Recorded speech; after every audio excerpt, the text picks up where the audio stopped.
A, B, C, D, E? Wow, that's it.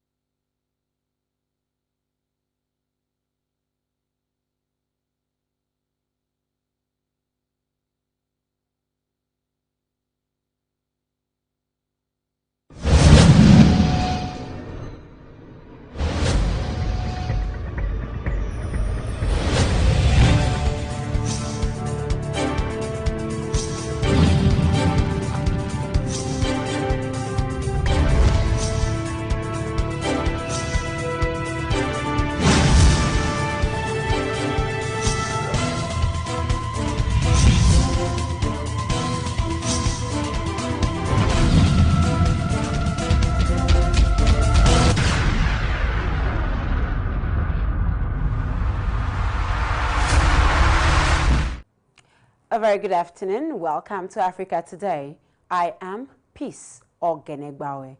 First, let's talk the headlines. On the headlines, NCDC confirms monkeypox cases, records death. Chad rebel group to sign peace deal. Still on the headlines, 15 dies in fresh DR Congo rebel attacks. And on sports, CAF slams Napoli over African players' comments. Now, the news in detail. Socio-Economic Rights and Accountability Project, that is SERAP, has filed a lawsuit against Nigeria's President Muhammadu Buhari for imposing fines on media houses for allegedly glorifying terrorism. The suit, which was co-filed by the Center of Journalism Innovation and Development, which is CJID, has the Minister of Information and Culture, Lai Mohammed, and the National Broadcasting Commission, that is the NBC, joined as defendants. SERAP Deputy Director Kolawole Oluwadari argued in a statement that NBC and the Minister for Culture and Information have not shown that the documentaries by the media houses would impose a specific risk of harm to a legitimate state interest that outweighs the public interest in the information provided by the documentaries. Away from that story, lawmakers of the People's Democratic Party, that is PDP, in the National Assembly, has said there is no going back in their decision to impeach Nigeria's President Muhammadu Buhari if he fails to address the insecurity in the country within 6 weeks. The lawmakers, in separate interviews with media houses on Sunday, dismissed a report that they had backed down on the plan to remove the president after the expiration of the 6-week ultimatum handed down on July 27. The Federal Capital Territory, that is the FCT Abuja, had come under ferocious assault by terrorists believed to be members of the Islamic State's West African province, that is ISWAP, who launched separate attacks on troops and the Kuje Medium Security Custodial Center and released 69 Boko Haram commanders and hundreds of felons on July 5. This happened 24 hours after the suspected terrorists attacked the president's advance team in Katsina. Following this development and the impeachment threat against the president by opposition lawmakers, the National Assembly leadership expressed fears over the worsening insecurity in the country. And now to health-related news, the Nigeria Center for Disease Control, that is the NCDC, has confirmed 157 cases of monkeypox, across 26 states of the country. NCDC disclosed this in its latest monkeypox situation report for week 30. The agency said from January 1 to July 31, 2022, 4 deaths were reported from 4 states: Delta, Lagos, Ondo, and Akwa Ibom, all recording 1 case each. The report also showed that there were at least 413 suspected cases of the disease in the country, with a total of 925 suspected cases from 35 states in the country. And now to education matters. With over 5 months of lingering inactivity in Nigeria's tertiary education, and the recent extension of the ASUU strike by 4 weeks, students across the country has called for the immediate sack of the Ministers of Education, Adamu, and the Minister of Labor, Employment and Productivity, Chris Ngige. The joint call was made by the Council of Students Union Presidents through a statement released and read by Nasarawa State University KEFI SUG President Befui Ayenaje.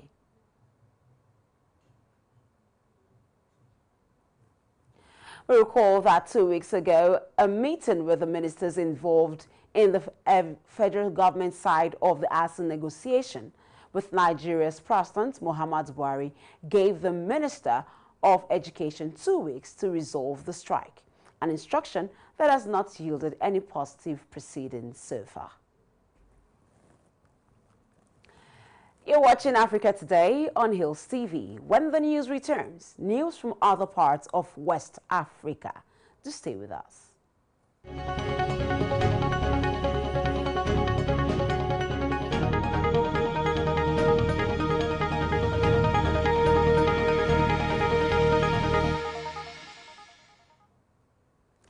This is Africa Today News on Hills TV. Welcome back. In Chad, the head of Chad's military government, Mahamat Idris Deby, is expected to sign a peace deal with rebel groups which took part in the Doha talks with Chadian authorities today. Ahead of the signing, the Chadian ruler met with his host, Sheikh Tamim bin Hamad Al Thani, who backs a comprehensive national reconciliation in the Sahelian state. Reports hazard that some 40 rebel factions could sign the deal, which, among other things, provide a ceasefire between Chad's transitional authorities and the rebel groups. Chad, a member of the counter-terrorism force G5 Sahel, is considered a key partner of France in the Central and West African region. And now to Ivory Coast, where they are marking their 62nd anniversary of its independence with a military parade which held on Sunday in the administrative capital, Yamoussoukro. Officers held flags and sang as they marched down the John Paul II Square. It was the first time the military and civil parade returned after pandemic restrictions prevented the event. ECOWAS chairman and president of Guinea-Bissau, Umaru Sissoko Embalo, was seated in the VIP grandstand alongside Liberia's president, George Weah, who had also been invited by his Ivorian counterpart, Alassane Ouattara. During an address to the nation on Sunday, President Ouattara pardoned his predecessor, Gbagbo, who was facing a 20-year jail sentence for the robbery of funds from the Abidjan Central Bank. Independence celebrations came while 49 Ivorian soldiers have been held in Mali for almost a month. Ivory Coast has also called for their release without delay as the Malian authorities accuse the officers of being mercenaries. The United States' top diplomat is in South Africa. This and many more will come after this break. Just stay with us.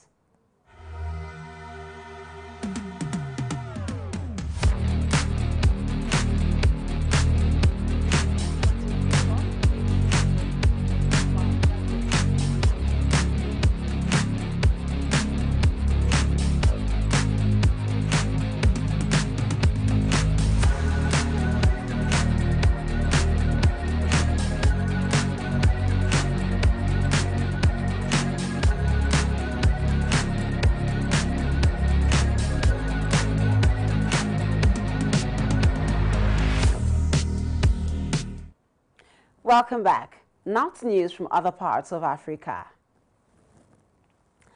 The United States Secretary of State, Antony Blinken, began his 3-nation tour of Africa as he landed in Lanseria International Airport in Johannesburg, South Africa on Sunday.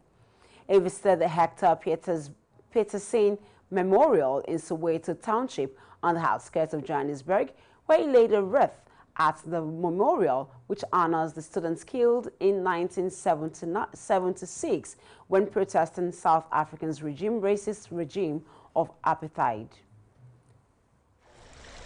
Hector's story is one that really resonates because we have our own struggle for freedom and equality in the United States. And South Africa's story is unique, but there are also so many common elements, and that resonates powerfully. Antoinette Seat-Hall, who also participated in the 1976 students' protest, said the museum is a highlight of the role played by South Africa's youth in bringing an end to white minority rule in the country. It's a reminder of, like for generations to come. Even us as adults, we must know where we are coming from and where we are going to. And don't forget that the youth actually took a stand for us to live better today. That means we're opening the path, we're opening the doors for youth as generations to come to take a stand in whatever problems that they have. Blinken is meeting with his South African counterpart, Naledi Pandor, today, and is expected to describe the United States strategies for sub-Saharan during a speech at University of Pretoria. He will also go on a visit to the Democratic Republic of Congo and Rwanda. In Somalia, a majority of members of parliament approved the country's appointed cabinet by a show of hands on Sunday.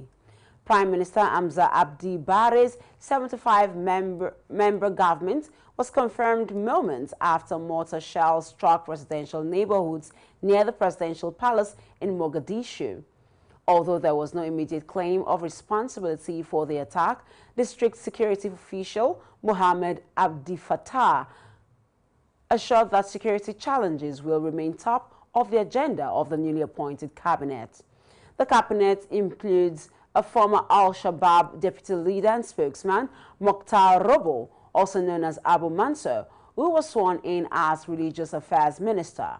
The 53-year-old publicly defeated from the Al-Qaeda-linked militants in August 2017. And in DRC, rebels in the east of the Democratic Republic of Congo has killed at least 15 civilians and an army captain during an attack on villages over the weekend. The Ituri region's military governor, Colonel Ciro Simba, said rebels from the Allied Democratic Force, that is the ADF, were thought to have targeted Kandoyi village on Friday night, killing 10 people. However, another attack in the nearby Bandiboli on Saturday left 5 people dead. Meanwhile, a woman who lost both her parents said their throats had been cut by the rebels. Also speaking, UN experts group says it has evidence that Rwandan troops have been fighting alongside on one of the rebel groups known as M23. The Kigali government, however, has denied the accusation. Up next is business news on Hills TV. Just stay with us.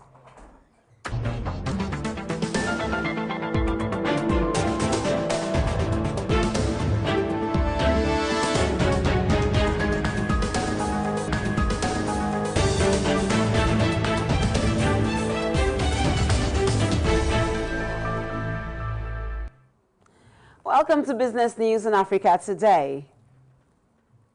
Bakers in Nigeria have warned of yet another hike in prices of bread due to the skyrocketing cost of baking materials. President of the association, Emmanuel Onora, disclosed this to newsmen while stating that the recent development in the global marketplace had not translated into a better operating environment for local bakers. The bland hike follows a recent strike action which culminated in a 15% hike in bread prices barely 2 weeks ago. According to Onora, many members had been forced to shut down business operations this year due to the skyrocketing rocketing cost of doing business, including high cost of fuel and transportation. He also urged the federal government of Nigeria to open up a forex window for industry players, particularly the flour millers, which would address the increase in the prices of flour in the market. According to a recent publication by the World Bank, export prices of cereal indices were stable over the past 2 weeks, with the agricultural index closing at the same levels as 2 weeks ago. The export index went up by 2%, but cereal index went down by 1%. Travel companies in Kenya are also seeing a surge in last-minute bookings and travels ahead of Tuesday's landmark general elections. A spot check in Western Kenya found hundreds of passengers trying to get home to their registered polling stations. In some areas, bus fares have almost doubled due to demand. The Western region is home to Kenya's second most populous ethnic community and is seen as a swing region. It has a combined voter population of 2.6 million spread across 5 counties.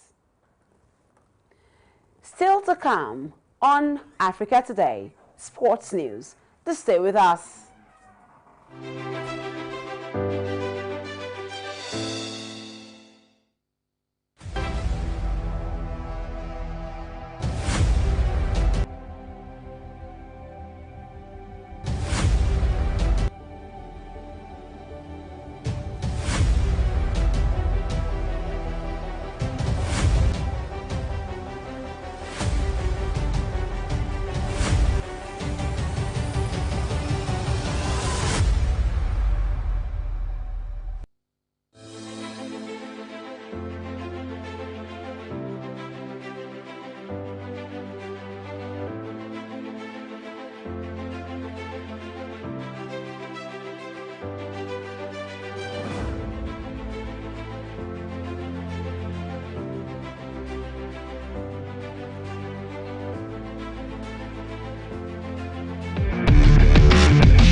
Good afternoon and welcome to Sport News on Africa Today. I'm Richard Badung. President Muhammadu Buhari has hailed the performance of Team Nigeria following their impressive performance at the 2022 Commonwealth Games in Birmingham. This was made known in a press release by the Special Advisor to the President's Media and Publicity, Femi Adesina, on Sunday. According to the statement, the President joined millions of other sports-loving Nigerians to watch some of the colorful and spectacular moments in the 11-day competition, which had no fewer than 5,000 athletes representing 72 nations and territories, competing in 280 medal events. Buhari commended the 94 athletes that represented the country with 35 medals, including 12 gold, 9 silvers, and 14 bronze medals. Nigeria recorded the best ever outing at the Commonwealth Games, surpassing the 1994 record of 11 gold medals in Victoria. The President also lauded the coaching crew and team officials for their passion for the development of sports in the country, assuring them that history would remember them for all their contributions to making the athletes shine on the international stage. Still talking sports, long jumper Ese Brume broke the Commonwealth Games record to win Team Nigeria's 12th gold medal at the ongoing event in Birmingham. Brume put herself in a commanding position for the gold medal after her 4th attempt gave her a new Commonwealth Games record of 6.99 meters. The 26-year-old broke the Games record again a few minutes later with her last attempt, after a leap of 7.00 meter to put her way ahead to clinch Nigeria's last gold of day 10. The Nigerian fended off competition from Australia's Brooke Buskoi and Deborah Akwa from Ghana, who both finished in 2nd and 3rd positions with leaps of 6.95 meter and 6.94 meter respectively. At the end of day 10, Team Nigeria occupies the 7th position on the medals table with 12 gold, 9 silver and 14 bronze medals. In the same vein, Nigeria's Tobias Amusan showed how grateful she was as she won the gold in the women's 100-meter hurdles at the 2022 Commonwealth Games in Birmingham. Coming days after she won gold and bagged the world record at the World Athletics Championships in the U.S., she clocked a blistering 12.30 seconds to smash the game's record on Sunday at the Alexander Stadium after doing so less than 2 weeks in Oregon, United States. To wrap things up on sports, Sebastien Desabre has been appointed as the new coach of Democratic Republic of Congo after the Frenchman ended his contract at Chamois Niortaz. The 46-year-old succeeds Argentine Hector Cooper, who was sacked in June after the Leopards lost their first 2 qualifiers for the 2023 Africa Cup of Nations. Chamois Niortaz has threatened legal action after Desabre was named as DR Congo coach on Saturday, with the club saying it had never been in contact with the Central African Countries Football Federation. However, the French League 2 outfit announced it had agreed to terminate Desabre's contract on Sunday. Desabre has previously managed club sides in Ivory Coast, Cameroon, Tunisia, Algeria, Morocco and Egypt, and spent 18 months in charge of Uganda, including managing the Cranes at the 2019 Nations Cup. And that's sport news on Africa Today. Back to Peace Ogenegbawe for the rest of the news. I'm Richard Badung.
Welcome back to the news. Now to the rest of the stories.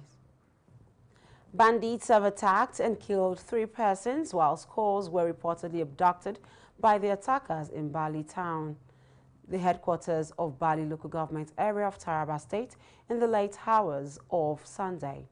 Several sources in Bali told reporters that the attackers, who rode on motorcycles, attacked and killed personnel of Taraba Marshal at a checkpoint near General Hospital before proceeding to individual houses to kill and abduct people.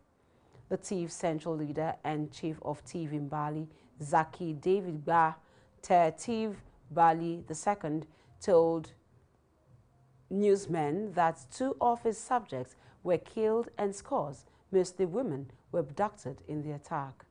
The traditional ruler called the incident even as he seeks governments to support the injured who are receiving treatment in hospitals. And that's Africa Today. But before we go, here are the headlines again. We told you that the NCDC confirmed monkeypox cases and records death. Chad rebel groups to sign peace deal. 15 people have died in fresh DR Congo rebel attacks. And on sport, CAF slams Napoli over African players comment. Remember to visit us on Facebook at Hills TV, Instagram at Hills TV. Subscribe to our YouTube channel at Hills TV. I am Peace Ogenegbawe. Thank you for watching.